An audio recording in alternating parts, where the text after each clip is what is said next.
과거에 자동차도 있었지만 보안 얘기 안 했습니다. 의료 얘기했으면 병원에 대한 보안 얘기했지만 지금은 다 보안을 얘기하거든요. 융합 보안에서. 기계식이나 전자식의 경우는 공격하려면 사람이 일단 물리적으로 가야 됐어요. 근데 이제 인터넷과 연결됩니다. 공격자는 앉아서 100대든 1000대든 공격할 수 있습니다. 공격의 길은 열려 있는 겁니다. 방법만 알면. 의료도 마찬가지죠. 옛날 병원은 다 차트로 움직였잖아요. 근데 지금은 이제 원격 진료, 그다음에 건강관리 같은 거, 유헬스 같은 걸 하면서 인터넷과 병원이 연결되어 있습니다. 공격자가 앉아서 적은 비용으로 최대 효과를 얻을 수 있는 거죠.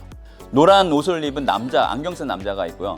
녹색 옷을 입은 안경 안 쓴 남자. 이 세 개를 가지고 빼기 더하기 연산을 하게 되면 오른쪽에 새로운 게 만들어지죠. 안경 쓴 여자인데 전혀 다른 색깔의 옷을 입은 여자. 기존의 데이터를 연산을 통해 가지고 새로운 데이터를 만드는 이런 방법이 바로 GAN의 원리가 되겠습니다. 일반적으로 우리 암호에서 배운 인증은 말 그대로 사용자에 대해서 확인을 하는 것이고, 우리가 여기서 말하는 암호화는 트래픽 자체에 대한 암호화. 굉장히 특이한 형태이지만은 유효한 공격, 스머프 또는 프레글이라고도 하는 이 공격. 스머프 공격에서 핵심은 뭔가요? 공격자가 발신자의 주소를 공격 대상의 주소로 바꾼다. 패킷 조작을 그렇게 해서 뭐합니까? 브로드캐스팅을 하는 거죠.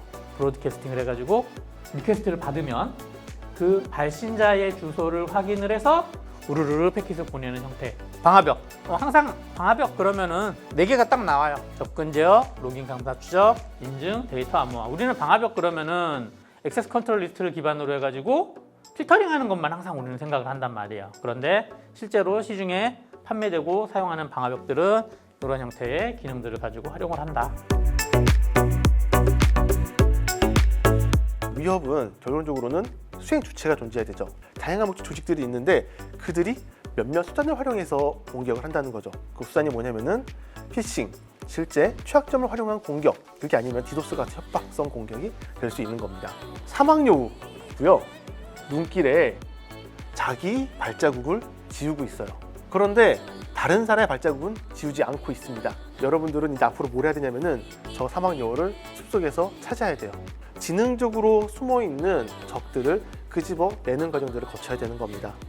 더군다나 지능적이라는 얘기는 발자국이 없어요. 굉장히 어려워요. 그러면은 바닥만 보는 게 아니라 눈이 쌓인 나무도 봐야 돼요.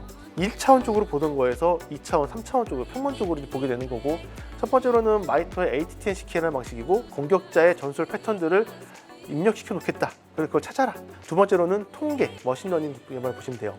사람이 할 거는 뭐냐면은 가설을 세우는 거라고 보시면 돼요. 다음 중 사용자 인증 요소로서 가장 거리가 먼 것은, 그래서 이거는 인증, 차세 인증 내용인데요. 차량 번호, 행위, 환경, 생체인데 사용자 인증이라서 뭐 행위라든지 환경 이런 것들은 이제 우리가 인증 요소 하면 3가지가 있잖아요. 아는 거, 지식 기반, 소유한 거, 소유 기반, 그다음에 생체 기반. 이게 3가지가 클래식한 그러한 인증이었다고 하면 여기다가 행위라든지 환경 특성이라든지 뭐 여러 가지 뭐 지속 인증부터 해가지고 여러 가지 것들이 좀 더 많이 지금 연구가 되고 있는 중이에요. 다음 중 블록체인의 장점과 가장 거리가 먼 것은 이랬어요. 블록체인은 불투명성, 가용성, 위변조 및 삭제 불가, 탈중앙화 이렇게 쭉 있는데 이 중에서 가장 거리가 먼 거라고 했죠. 블록체인의 장점은 뭐냐면 투명성이 있어야죠. 불투명성이 아니라. 그죠? 가용성, 그다음에 위변조 및 삭제 불가.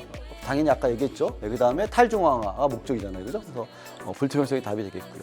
이렇게 우리가 볼 수 있고요. 2개의 키를 써요. 비대칭이니까. 그래서 암호화에 쓰는 키와 복호화에 쓰는 키가 있는데 잘 생각해 보면 암호화에 쓰는 키로 할 수 있는 건 뭐냐면 내가 감추고 싶은 정보를 가지고 암호문을 만드는 걸 하는 거고요. 복호화 키를 가지고 할 수 있는 게 뭐냐면 오픈된 네트워크를 통해서 지나다니는 암호문, 그거를 평문으로 만드는 과정을 하고 싶은 거죠. 그러니까 이거는 아무나 할 수 있는 과정이면 안 돼요. 이제는 상업 용도로 다 인터넷에 써요. 네트워크에 모든 게 몰려 쓰고 시작하니까. 그러면 공개된 채널을 통해서 뭔가 안전하게 우리의 비밀을 교환할 수 있는 방법이 필요한데 없어요, 현실적으로.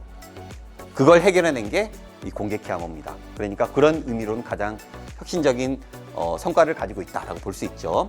그리고 실제 여러분들 가장 많이 쓰고 있는 거는 이 전자서명이죠. 그죠?